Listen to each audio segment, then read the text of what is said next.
Christmas comes once a year, but D'Lo Brown got 2 matches on this show. Welcome back to Fog Wrestling. It is Raw, December 23rd, Christmas edition of the flagship show. So what other way to celebrate it than go to Brown Town with D'Lo? Brown Town twice in the same night. What more could you want? Christmas is almost like we all misbehaved. As if this is the present that we got. Santa really did a number on us here. Yep, he left a big pile of shite in our stockings, and maybe that's Vince McMahon's gimmick, guys. This is like the first retro review since McMahon's allegations have come out. So yeah, there's going to be a lot of shite puns and all that good stuff. But let's kick off with the Raw kickoff, which was a video package of Triple H and the appreciation ceremony they did for him, which I thought was embarrassing last week. But here, let's look at it again, because Big Papa Pump was there. Wasn't he? Yeah, I mean, appreciation. What are we appreciating for Triple H? I don't get it. Yeah, what, he got the belt handed to him? His nose? Come on. I think it's an absolute disgrace what actually happened with Triple H getting that belt. And I don't understand the gimmick of him and Bischoff looking at each other. Bischoff literally gave him the belt. It would be like The Rock in current day being pissed with Cody Rhodes for giving him the Mania main event. I wanted to earn it, Cody. Yeah, I don't get it. Eric Bischoff has handed Triple H the title and Triple H is still no happy. We have a tag team match though with Kane and Rob Van Dam, the newly found team. They will be giving each other gifts later on in the show, so make sure to stay tuned for that. They're taking on 3-minute warning. These three, 3-minute warning, they are done. After the match, right, Rico can push them and try and hype them up and say we need to work together. It looked like they were going to turn on Rico. These three need released. I'm going to go as far as saying that, man. I've never seen a tag team come in with so much hype and then as soon as they begin to actually work, they just die off. And this is proof that wrestling in the actual ring ain't everything.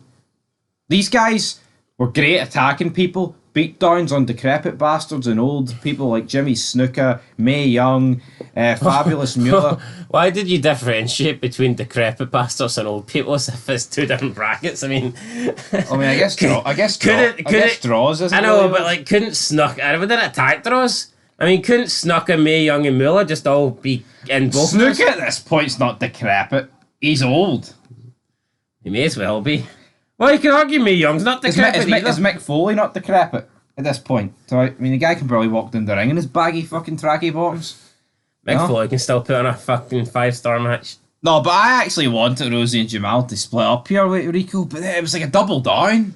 And it was a double Brown down, that's what it felt like. Brown down? I mean, Rico's slapping the shit out of them and they just accept it. Pretty weird. I mean, I was going to say bring them back for the bloodline feud in real life, but both of them are dead, which is mad to think. I don't think Rosie's dead.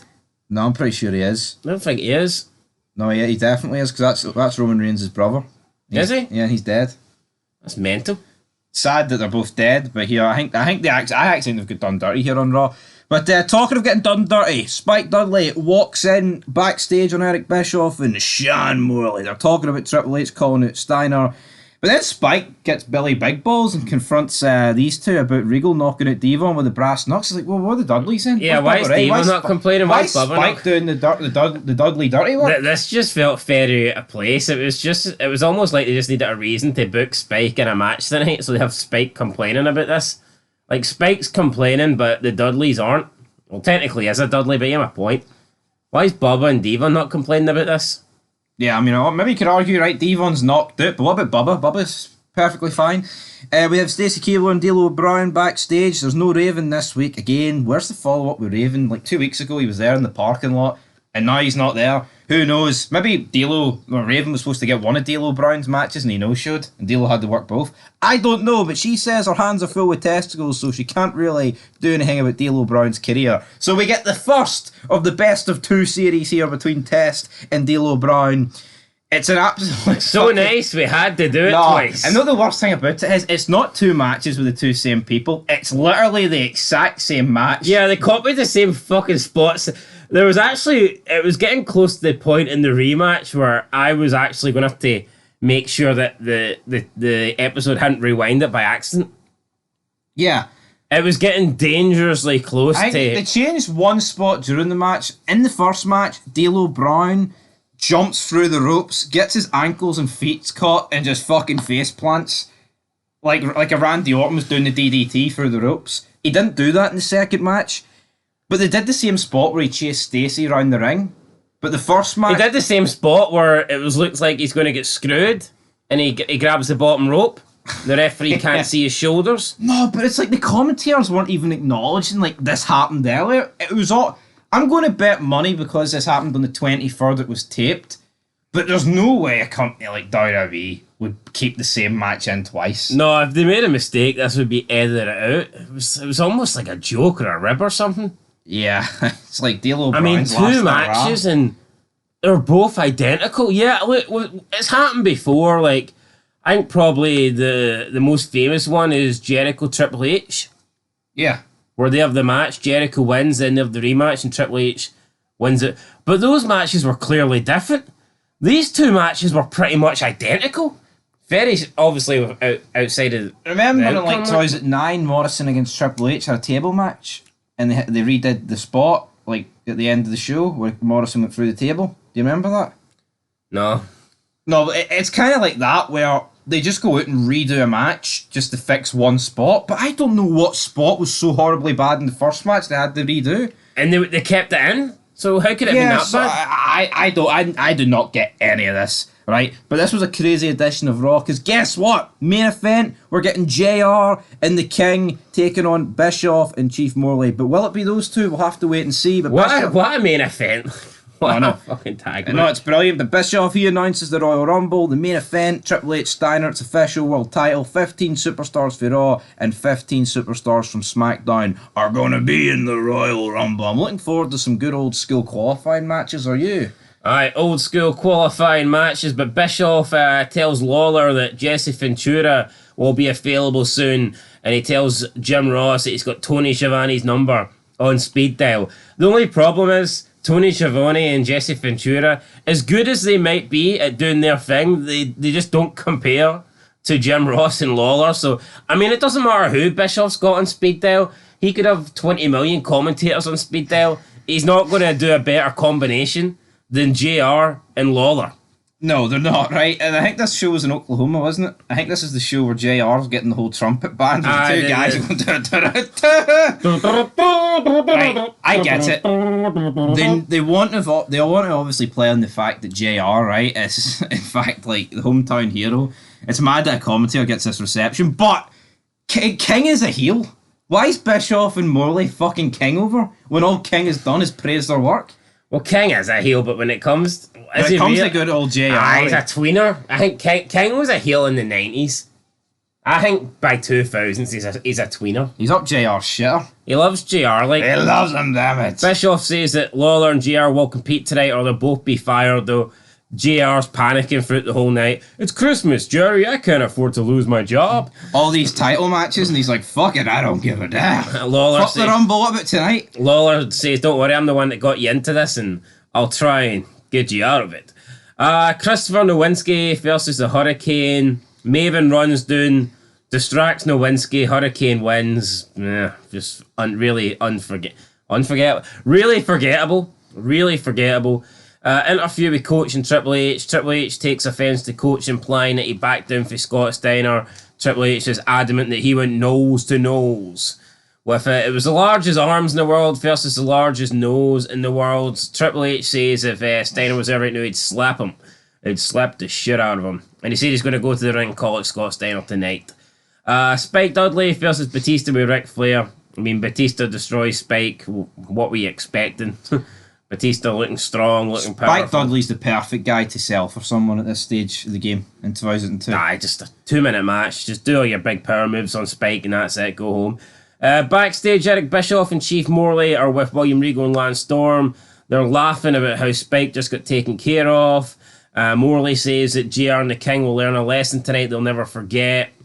And Regal and Storm basically just complain about these two and they request the opportunity to face them tonight, and that's how the match gets made. So Regal and Storm haven't lost on Raw. I think they've had 7 wins in a row? 6 wins in a row.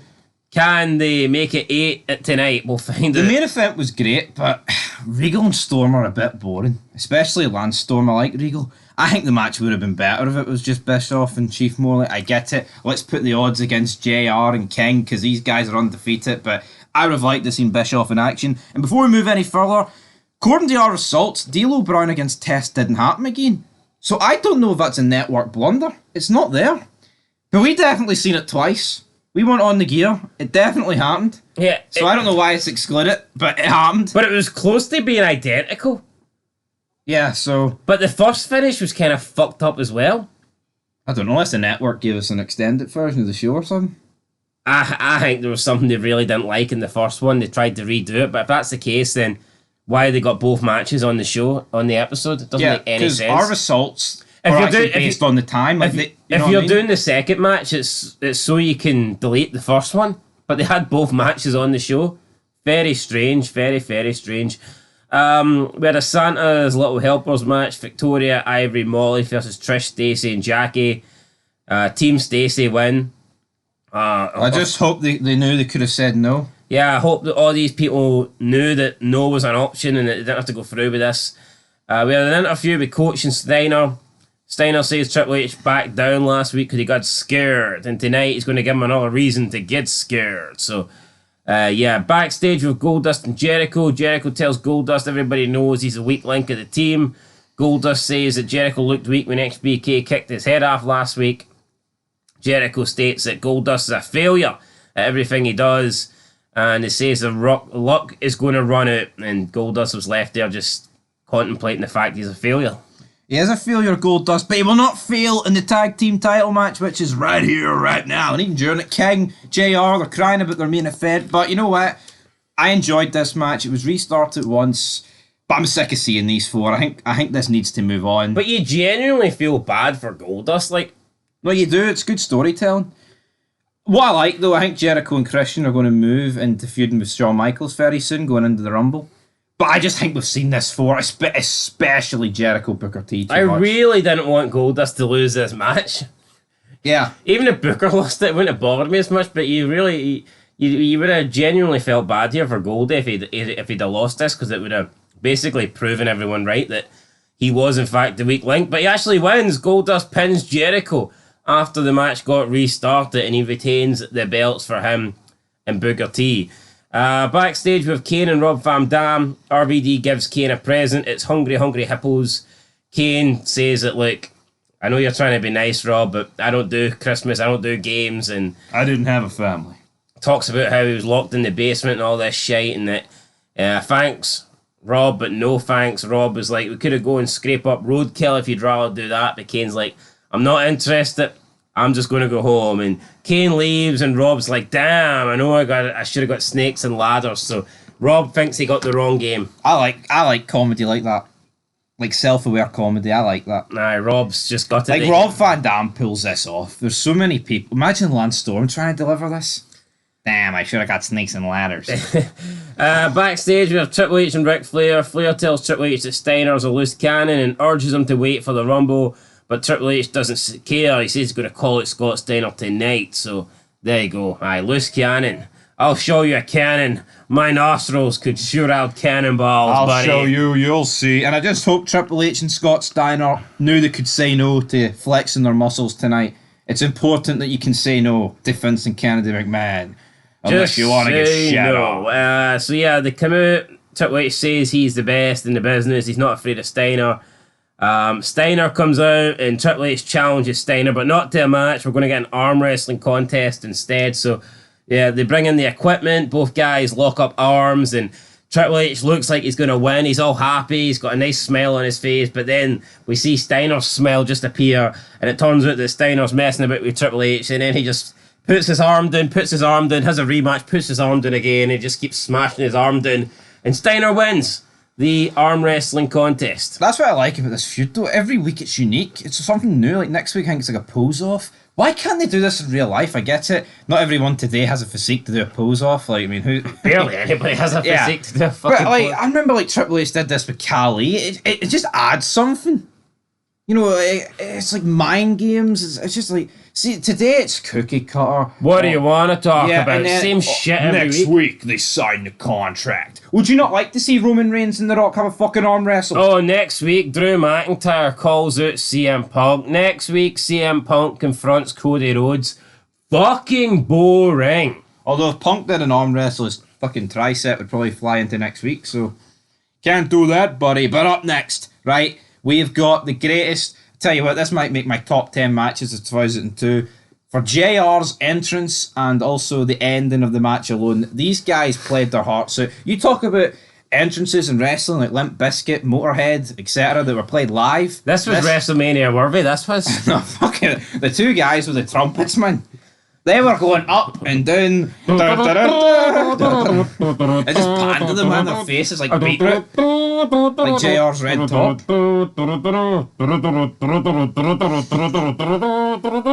Fucking epic. Fucking fantastic. The match could have been shite and it still would have been great. Jim Ross actually wins with a brass knock, so power of the punch for Jim Ross. Takes down what... See Jim Ross, like, see, he can't really sell. See when he's on the ground getting kicked, he's just laying there like a big decrepit... No, I actually think like JR and Mueller, and see, because like they're so like out of shape and decrepit. No, JR's not necessarily decrepit. I think their lack of selling and looking like a dead fish actually looks good. Yeah, JR's sitting there getting stomped and he's not moving, and you actually begin to think, holy crap, it's just JR passed away. There's it's so like, many people today when they sell, it's like, fuck off, what are you doing? It's like overzealous. It's like, what are you doing? Nah, JR just lays there dead. But anyway, he beat William Regal. Regal and Lance Storm lose for the first time on Raw. The Dudleys interfered as well. It was great. Yeah, I had the Dudleys come out and... They picked up JR at the end.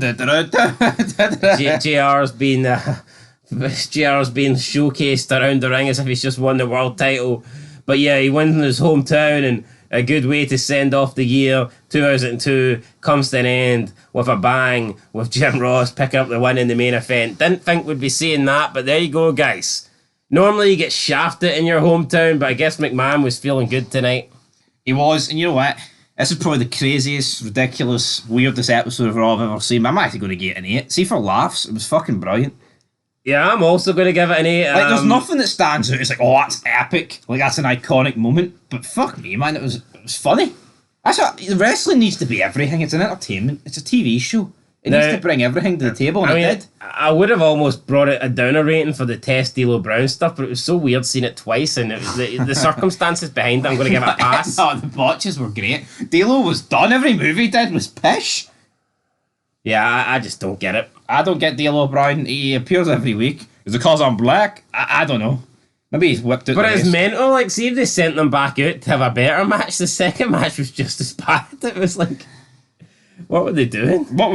Anyway, guys, 8 out of 10. The best show I've seen probably since Survivor Series, I'd say. Aye, definitely. It was right up there. Love Jim Ross. What a tag. Put the belts on them. Jim Ross and King. Gold dust, you failure. The streak is over. Lance Storm and Willie Regal. They will not go in. Also, we had Bischoff and Sean Morley on commentary for the main event, and I enjoyed it as well. Thought it was good. It was weird hearing Bischoff commentate. Don't really rate Phil Phoenix at commentary though. It was more about Eric Bischoff, wasn't it? But anyway, 8 out of 10. Till next time. Peace.